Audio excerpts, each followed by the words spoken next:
Il est maintenant temps de passer à l'étape du design. Bien que très succinct, mon brief m'a permis d'établir les premières directives. J'ai donc repris les éléments de celui-ci et essayé de retranscrire chaque point en un objectif ou contrainte à incorporer sur ma chaussure. Comme j'ai mentionné le fait que ce soit une édition limitée, je voulais incorporer une numérotation pour chaque paire. Deuxièmement, c'est une chaussure de ville, lifestyle, donc je voulais garder une semelle assez plate avec très peu de toe spring.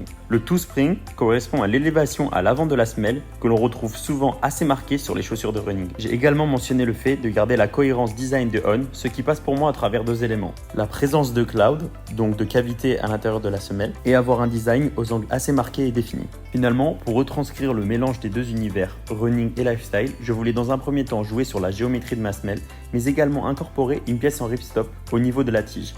Le ripstop est une technologie textile qui se reconnaît notamment grâce à son apparence quadrillée. On le retrouve énormément dans le monde du running ou de l'outdoor.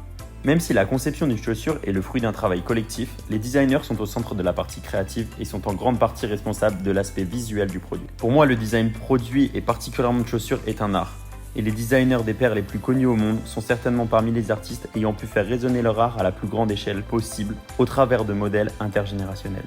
Concernant notre chaussure, j'ai d'abord commencé à regrouper certains modèles qui me plaisaient et qui pourraient plus ou moins correspondre à l'idée que je me faisais du design. Puis je les ai mixés entre elles grâce à une intelligence artificielle. Après ça, j'ai simplement commencé à faire des photomontages et à dessiner.